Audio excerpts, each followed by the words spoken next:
Pet parents, do you have two or more dogs that you have a difficult time walking at the same time? I think you're going to really enjoy this how-to training with Masha, Lulu, and Ace. They are some clients and also friends that I have in the DC area, and Masha has been trying to walk Lulu and Ace at the same time, and this video shows just how crazy it can get. And with the training tips that I gave for her leash walking, we can go ahead and check in with Masha and see how the three of them are doing on their walks.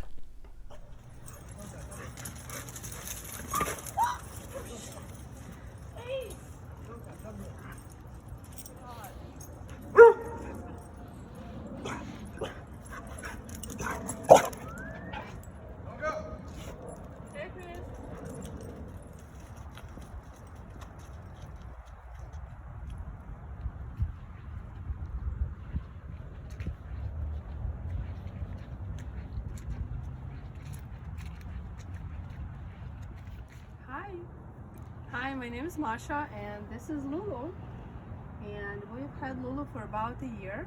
We got her from a local shelter. When Lulu came to us, she was really skinny and she was also very skittish. For those of you who haven't worked with me personally, I have a very unique way that I train dogs, which is for the leash portion, 0 treats and pretty much 0 words. And that philosophy is really simple. The reason that I do this is because you never know when you're out and about walking through the neighborhood or your dog escapes from your home, that the one time that that's going to happen, you're probably not going to have, an extra handful of treats or bacon or something like that in your pocket. So that's definitely one of the go-to things that I have. It's just purely your dog follows you, your dog listens to you because they respect you, they trust you, and they know that you guys have a sacred connection where they trust and respect you as the leader and they're the follower.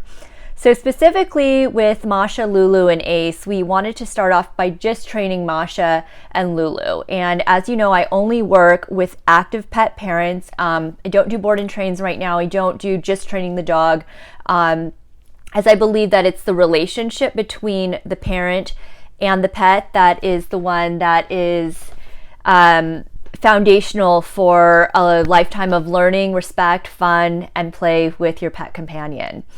So that being said, you can go ahead and follow my technique, which is to create that connection on the leash outside with your dog by first starting with eye contact before you leave the door. So what does that mean? That means that you're not going to use any words, any sounds, or any commands to entice your dog to look at you. You just go ahead and wait patiently, however long it takes. Now, Lulu and Ace were a little bit more on the longer side just because there's 2 of them, so we had to spend a little bit more time. But as I always say, an ounce of prevention is worth a pound of cure. The other thing that I wanted to emphasize with the leash training is that I really encourage people to use a Martindale lead. Most people out there actually use a flexi leash, which is great, just not at this particular stage of training. I'm all for flexi leashes, not necessarily for dog walkers, which I used to be for several years here in New York City and also in Queens. It gives you a little bit more control, and it also is appropriate once that core relationship of really bonding and trusting and having your dog know that they can listen to you and you're going to protect them outside, which is ultimately a really important part of you moving forward in having a dog that wants to follow your lead, right? You're the parent. If they were the parent, then it would be that's what it was up until now. Your dog was following, you were following your dog's lead without realizing it, so we're unlearning that behavior. Now she's not skinny anymore, but she's still pretty skittish, and we definitely need some help in training Lulu because walks are quite challenging. When I take her outside, she has a tendency to pull a lot. She doesn't really listen to me. I think she gets overly excited by just being outside, so she doesn't pay attention to what I want to do. She just does her own thing. She reacts a lot to dogs. When she sees dogs on the other side of the street, she starts barking, pulling. She's very friendly, but I think people sometimes get afraid.